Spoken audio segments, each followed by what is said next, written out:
We wanted to create something that was inspiring, empowering, relatable. A safe space that we can discuss life and career as it relates to us. I believe that we all have different journeys, but similar struggles. Why not learn from each other by listening and conversing? That's what it's all about. For us, by us. This is Coffee and Conversations. As a Black gay man, Victor Jackson has committed his life to using art as a tool to shift the perception of people who look and love like him. A choreographer, vocalist, and actor, Victor was born and raised on the south side of Atlanta, Georgia, with educational and artistic reinforcement from Tri-Cities High School and the Savannah College of Art and Design. His point of view and choreography style has dazzled national audiences, allowing him to work with artists such as Candy Burris, Lil Wayne, Iggy Azalea, August Alsina, Jennifer Hudson, and more as a choreographer and creative director. He has also served as an international teaching artist with the Broadway Dreams of Foundation. On Juneteenth, 2019, Victor produced the inaugural installment of the Pride and Soul Festival in Atlanta, Georgia. He created this event to celebrate both Black Music Month and Pride Month, as well as provide a platform to individual Black queer artists. Deemed a staple in the Black community, Victor has also performed as a feature artist for the Pure Heat Community Festival. He has appeared on The Real Housewives of Atlanta, Braxton Family Values, and in guest starring roles on BET's The Game and Step Up High Water on YouTube Red. Victor is also an R&B artist, and his latest single, Venom, is available now on all digital platforms. Today, we discuss his experiences on overcoming obstacles, dealing with grief, and remaining grounded while maintaining vision and standing in purpose. Victor Jackson, thank you so much for being here with us. Thank you for having me. I'm really excited about this conversation. And coffee. Yeah. I had my one cup for today. I'm chilling out. Right. We're talking about vision and purpose, how it relates to your life, how it relates to career. What would you say your vision is for your career? When I was 17, my mom asked me what I wanted to do when I grew up. I was about to graduate from high school and it was time to, do some life planning. So I told her I wanted to sing, dance, act, and work in fashion. And I wasn't really sure how I would do that or how I would navigate that space. I was really involved in musical theater in high school, so I knew that would cover the singing, the dancing, and the acting. And then I also had like a fashion line, and I would repurpose my clothes and my friends' clothes and design prom dresses for some friends and even my prom date. So I was like, okay, through like my own expression of fashion, I'll be able to bring that in. And then musical theater will cover those three disciplines in performing arts. So I should be able to do all of them. And it's been quite a journey navigating it all. But I'm I will sure. say since 17 that has been like the clear vision for my life. Hmm. I have this analogy about vision and purpose, Hmm. and it's that vision is the end goal or the destination in which we're Hmm. trying to achieve, whether it be through life, career, Hmm. just anything. Purpose is the vehicle or train that we take to get there. And Yeah. so during that journey, we overcome battles, obstacles, and Hmm. shortcomings, but it all sort of helps us get to fulfillment of vision. So, what would you say Yeah. your purpose is? For me, like purpose is really like a compass. Like I can always look to my purpose to see if I am where I need to be. I Wow. read a book. I read a book in 2014 called Purpose Awakening. It's written by Teray Roberts, who's a pastor of One Church Potter's House in LA and in Denver. And I was reading the book while I was on tour with Iggy Azalea for the New Classic Tour. And as I was reading the book, it just gave me all the tools that I needed to kind of look beyond my profession and discover my purpose. Mm, My vision since 17 has been really, really connected to what it is that I do and like to my gifts and my talents. But my purpose, I feel like, is why I'm in whatever space I'm in to use those things. And so through reading the book, that's I good. discovered that, yeah, through reading the book, I discovered that my purpose is to shift the perception of people who look and love like me as a person that is Black, gay, male, Christian, um, who I am and all the facets of my uniqueness each come with their own like stigma and shadow. And when I remember I taught in Moscow last year, and even teaching in Berlin this earlier this year, I had a student come up to me and be like, "You're the first Black teacher I've ever had in my life." And in that moment, in them having like a real life interaction with a Black person, with a Black American, and Mm, even, thinking about how those countries feel about America and how they feel about our government. And, you know, I'm always in spaces where I get to, my purpose always puts me in spaces where I get to shed light on a different side of people, um, that the ones I'm interacting with may have already written off. Oh, you're gay, of you're going to course. hell. Oh, you're Black, you're ignorant. Oh, you're a man, you're a chauvinist. Oh, like all of those things. And I get to just come in through the gifts and talents attached to my vision, and through the compass of my purpose, see like, oh, I'm here. I'm here because of my Blackness or my queerness, or whatever, or Mm-hmm. to show the love of God. Mm-hmm. And when I'm in those places, then I can say, cool, so this is what I need to show up as. And if I show up in the fullness of myself at all moments and in all times, then I'm always shedding light on me and those Yeah. who look and love like me. So yeah. Wow. Wow. Yeah. My purpose is my compass, and that sort of guides us, through where we are. And sometimes, we may not be where we want to be in our careers or in our relationships or in our walk of life.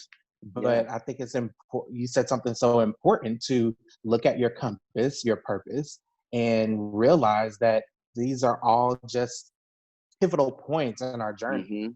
Hmm. Yeah. And And that's it'll so also let you profound. know when you need to not be in that place. You know what I mean? If I'm in a Right. situation and the value propositions of that situation don't align with my purpose and my Hmm. purpose principles, then it's like Hmm. I Yeah. need to, you know what I mean? I need to readjust, and maybe this isn't my place. Maybe this isn't the space I'm supposed to sit in. And I mean, I've walked away from jobs, like good gigs with popular chart topping talent, because it didn't Wow. align with my purpose. So, staying in the flow of purpose takes sacrifice. Wow. Victor, you better come on with these sayings now. Yeah. It's so true. I was gonna ask you, how do you stay grounded in your purpose? You work with people like Candy Burris, Iggy Hmm. Azalea, Lil Wayne, Jennifer Hmm. Hudson. How do you stay grounded in purpose? And you may have already answered it. While accomplishing so Yeah. much and achieving success in its respective right. Um, my dad, my dad's a pastor. My dad has been a pastor for 20 years now. I'm 34. So, Okay. for a little more than half of my life, my dad has been a pastor, but he became an ordained minister in 1991. And so, spiritual foundation has always been something that's been embedded in me. First, it was something that was dictated to me, and then I discovered my own practice. I do identify as a Christian, and I have found a church here, and I'm active in my church, and all those things keep me sane. And it's funny because as you were naming each of those people, I can, if we had the time, I could really go through and tell you like the moment that I discovered my purpose principles in each of those situations. And it was before some of those situations happened before I even like nailed down what my purpose was. But Mm, I feel like that speaks to the vastness of God, and I think it speaks to the purpose of me um, being born and me being in the earth and me kind of coming into myself. Um, but yeah, I stay grounded. I stay grounded through church. I stay grounded through meditation. I stay grounded through therapy. I stay grounded oh, through, say yeah. that again. You know, I we stay don't like grounded that through word. therapy. And honestly, like if I'm being 1000% honest, I just started therapy in October, this Wow. past Okay. October 2019, and it was because the weight of grief that I had compounded through like 12 years. I lost my brother in 2008. I lost my uncle in 2015. I lost really, really close friends like after that. And then in the last like 3 years, I've lost my grandfather, my grandmother, and my great grandmother passed last month. Wow. And so Oh, I'm I have sorry to hear that. seen, thank you, but I've seen like the way that I was able to kind of process my grief post being in therapy be vastly different from how it was when I was in therapy. And so yeah, church, um, family, therapy, meditation.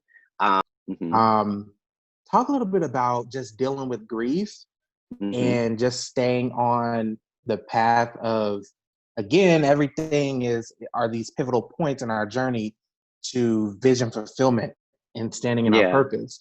So talk yeah, about that process, because there's a lot of people who are dealing with that as well, and and they're on their journey and may not yeah. know, what to do. So what was that process like for you? In 2008, I was the lead singer of a band that had a residency at a restaurant here in Atlanta. I was a stylist and assistant buyer at a boutique.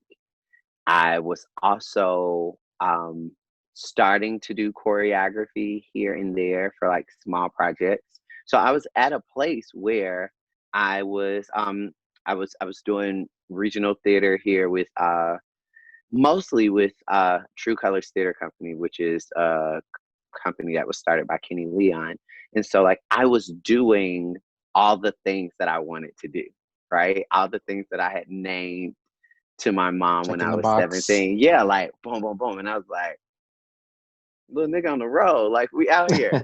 Um, and my brother and I, we were 15 months apart. We grew up in the same, like we slept in the same room together until I moved out. And then he ended up moving in with me. And so we were roommates at our Mm, apartment. So we were like super, super, super tight. The day, like the morning of his passing, I had gotten the call that I was going to be on Janet Jackson's reality show. She was doing like this triple threat extreme uh competition show. And I got the okay. call and I went to visit my brother at work and I was like, yo, I'm gonna be on the show. It's gonna be crazy. Like I'm so pumped. And that night he was a part of a robbery, got shot in a robbery. And I got the call after I had left a rehearsal um for Warner Brothers Hair Show. I was working with Derek J, and who was also like a close friend of mine. So I got the call, went to the hospital, and my brother ended up passing 4 days. Yeah, 4 days before my birthday. Wow. And my 23rd birthday, I had planned to do a live recording with my band. Tweet was gonna host it. Uh, this was the height of Sweet. Danity Kane. D Woods was a guest. Like all these things were like I had these plans. And when my brother passed, it was just all about like doing his homegoing celebration and making sure that like everything looked good. So I immediately was like, the recording's canceled. And Mm. everybody was like, Wow. no, you can't do that. Like my parents, my siblings, like everybody was like, you can't do that. You have to do it. You have to do it. And so like we pulled the troops together and we did the recording. And a few days after that we had the funeral, and then it was my birthday. And so when I turned 23, I had a real conversation with God, and I was like, yo, I can't do this right now. Like my brother wanted to do music, I wanted to do music, and we were kind of like running this race together, not against each other, but like Mm-hmm. side by side, um, in step together. And so when my brother passed, I was like, I don't. It was a bit of survivor's remorse, and I was like, I don't feel comfortable pursuing music without him being here with me, because he was like my partner, like we were doing this together. And so I was like, God, I want to step away from music. I want to step away from music for 7 years. um I had heard my entire life that 7 is the number of completion, Number and so completion, right? I was like, okay, cool, so let's say 7. And I didn't do any math, right? I just said 7. um and I quit the boutique. I quit the band. Like we broke the band up, and I was like, I'm gonna just focus all of my time and energy into choreography and creative direction, because in my mind that was the one thing that I could do where I would be safe. Like I would just do all my work in the studio, rehearsal studios, and then when it was time for performances, I can sit backstage. I wouldn't have to be seen. And so it Mm. felt like a safe place for me. Um, Fast forward to September 2008 when I started shooting my first reality show for BET. And then by January 2008, I was on I was in rehearsals with Lil Wayne for the first tour that I did with him. And then January 2009, and then by March 2009, I started working with Candy, um, for Housewives. So the part of my vision that I thought would keep me hidden ended up being the thing that pushed me even Mm. further into the spotlight and gave me an opportunity to share my story. So crazy. With the show I did for BET, it was called Welcome to Dreamland. There were two producers on there who put together artist development teams, and each team was responsible for developing an artist that competed against each other at the end. The team that I was on was Drummer Boy's team. Drummer Boy was the executive producer for um, a man whose name I can't remember, but it was a album that my brother used to play all the time, like all the time. And the artist's name was Rocco, and my brother would be like, "You Mm. need to choreograph something to this. You need to choreograph something to this." And I was like, "Yeah, I don't know." Then I end up working with Drummer Boy. My brother used to also play Lil Wayne all the time. Then I ended up working with Lil Wayne. Candy Wow. grew up one street. Not only did we go to the same high school, which I knew already, but she grew up one street over from like my childhood home. Like Mama Joyce's house, the house that Candy grew up in was one street over from the house I grew up on. And it took us 2 years before we Wow. even realized that. So like I said, like throughout, I've just seen God in a time where I thought I was making a definitive decision to step away from something for my own good. God was like, "Oh, you thought you were in control. Actually, this was the plan Mm-hmm. all along, and like I always had Mm-hmm. these things lined up for you." And so within those 7 years, I worked with Lil Wayne, I worked with Iggy Azalea, August Alsina, Jennifer Hudson, Candy Burris, appeared on Welcome to Dreamland, Braxton Family Values, The Real Housewives of Atlanta, and The Candy Factory. And Run it it has down. been, I mean, and it choreography and creative direction was the thing that I wanted to hide it. But Mm, in God's provision, it became the thing that I was revealed in. And yeah, it has been a journey. And even in starting therapy in October, last October, I started therapy the day after my brother's birthday. Um, and it was good for me because it felt like a full circle moment. It felt like it just so happened that like I was in a really bad breakup and like all those mm. things, and I just wanted to start therapy as soon as possible after that breakup. And as soon as possible ended up being the day after my brother's birthday. And so it gave me an opportunity to kind of reset how I deal with grief. And it also prepared me to be able to have the tools that I needed when my great grandmother passed. And grief is a crazy thing. Grief isn't anything Yeah. that we can necessarily get a handle on.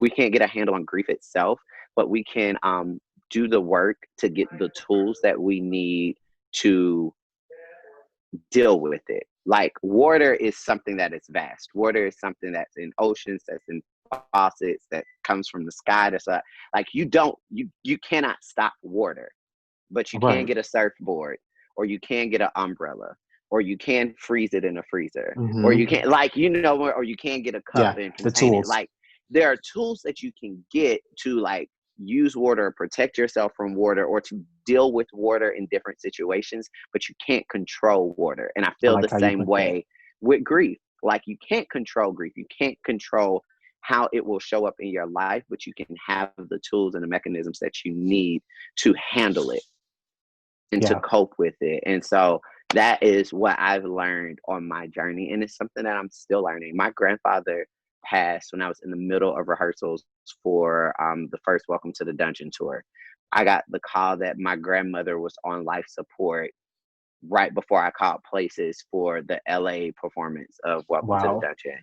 Like it has not been an easy thing, and it has confronted me a lot of times in like professional spaces, but I have learned that like through God and through therapy I can really equip myself with the tools that I need to use it use it for something greater than me. And a lot of Yeah. times I don't know what it is. A lot of times I don't know what it is, but I've learned to arm myself and then surrender.